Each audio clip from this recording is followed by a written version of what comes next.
Well, hey friends, welcome back to the cabin. We have got some real weather in store for us today.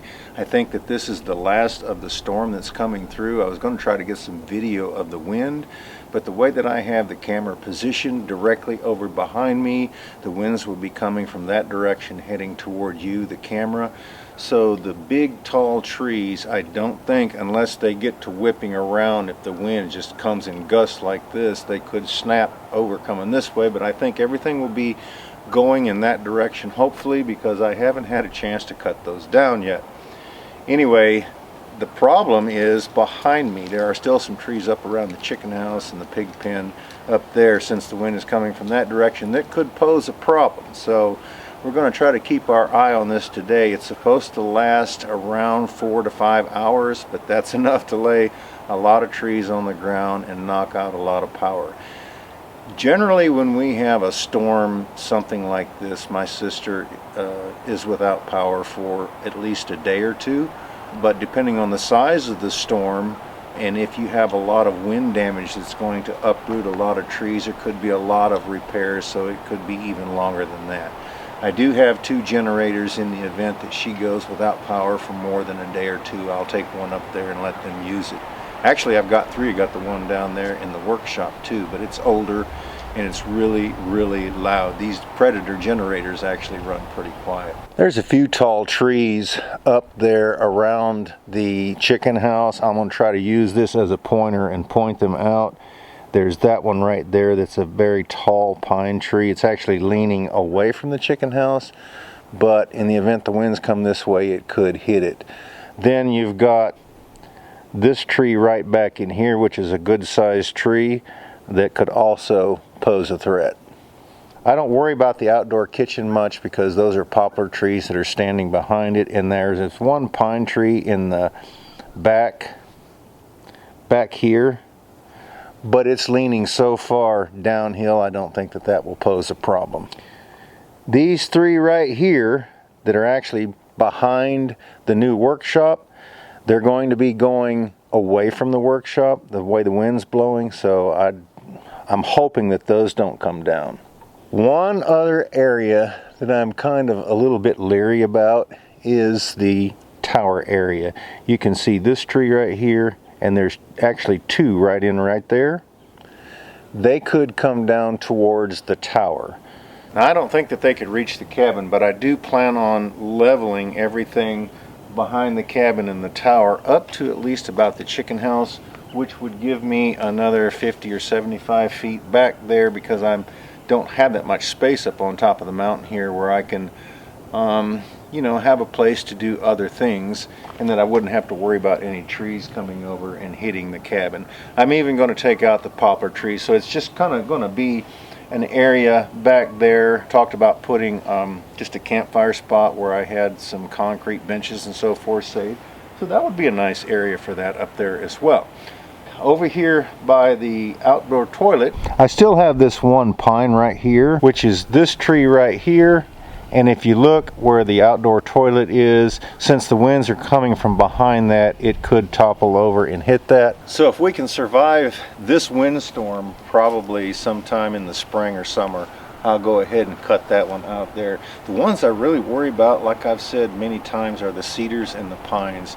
And since the ground has been saturated twice with some heavy rains, and we're supposed to get rain today, although the clouds are moving very fast and we had a break in them, I decided to come out here and shoot a little bit of this video. If we can survive this, then like I said, I'll try to get in and cut down some of these pines and cedars that are left in the immediate area around these buildings, so that I won't really have to worry about that. But it's supposed to be here starting full force in about an hour, and it's supposed to last, like I said, for 3 or 4 hours, and then it's supposed to dissipate.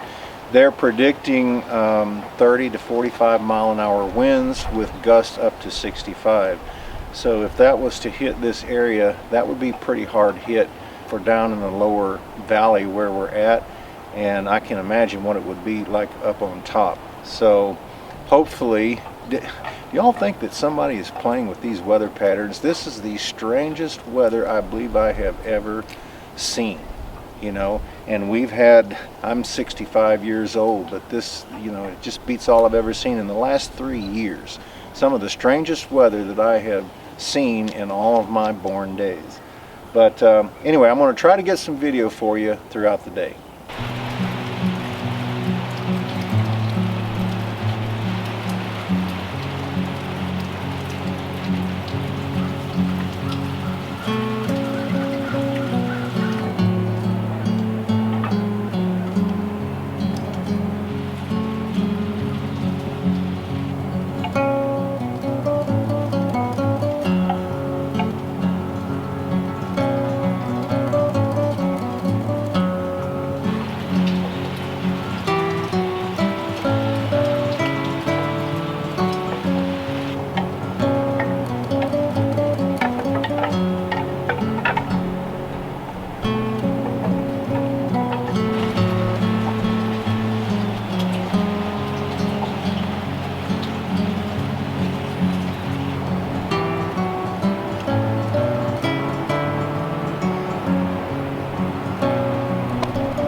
Well, what do you know? We managed to avoid all of the dangerous winds. The wind did get pretty strong, but not anything like what they were predicting and the length of time they predicted it.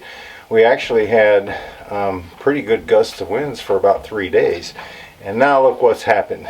The snow is here. I know that you all are probably aware of the front that's going across all of the U.S. So if you're watching this a little bit later, this is actually Monday and it is already snowing here. So it's supposed to snow all day, and then we're supposed to have a couple of days of like cloud and sunshine mixed. But the thing is, this week we're going to be down in the single digits at night and just barely up into the double digits during the daytime. So it could get quite cold with all of this snow, and if it freezes and doesn't thaw, then we've got another snow, I think, coming. It's either Thursday or Friday. So who knows what will happen. The dogs, they don't quite know what to think about this, because Smokey's only seen it, what now, maybe twice in his life, and it's just for a brief moment. Because generally when it snows here in 2 days, it's gone because it melts off, because we don't get that much snow, right? But they went out this morning. They had a good time playing in it.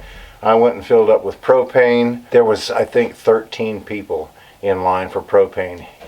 The guy there said that Friday all day long, from the time they opened up till the time that they closed, that's all they did was stand there and fill up propane tanks because of, you know, the advisory that was going to happen this week. It's a nice change from the rain that we've been having, because we have our share of that, trust me.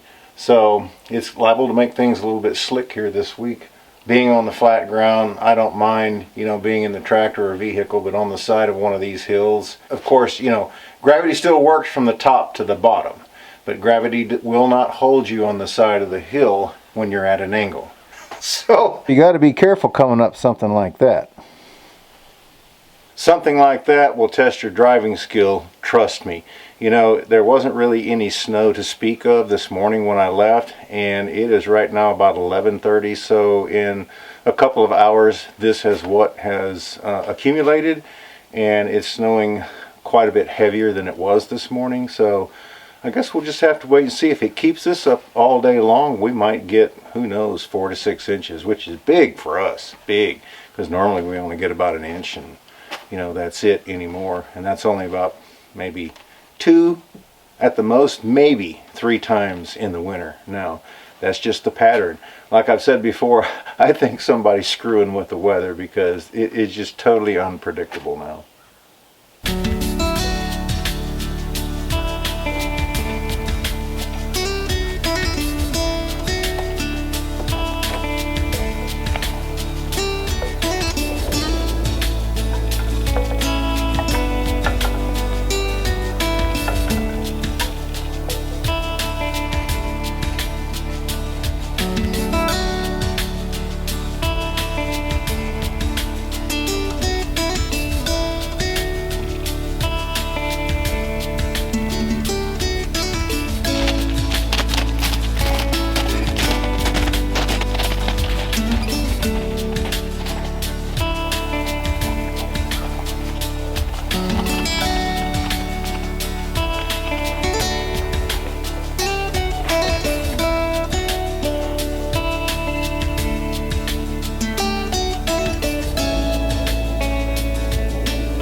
Well, I wonder what you got in your part of the country. From my understanding, the whole country got a little bit of this. Yeah, this is Saturday actually, and this is the 4th day that we've had this snow because the temperatures, they got down into the single digits. I think last night it was 9 degrees. Today it's only 17.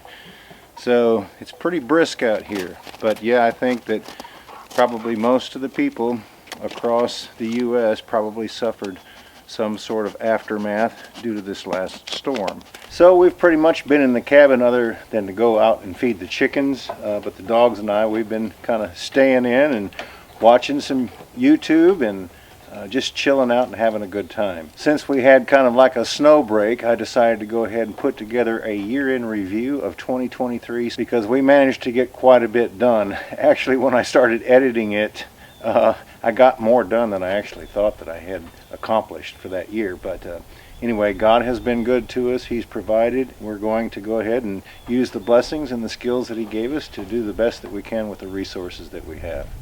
So that's a recap on the weather here in the Great Smoky Mountains. Be sure and leave me some comments down there below on what kind of weather pattern did you experience actually where you live.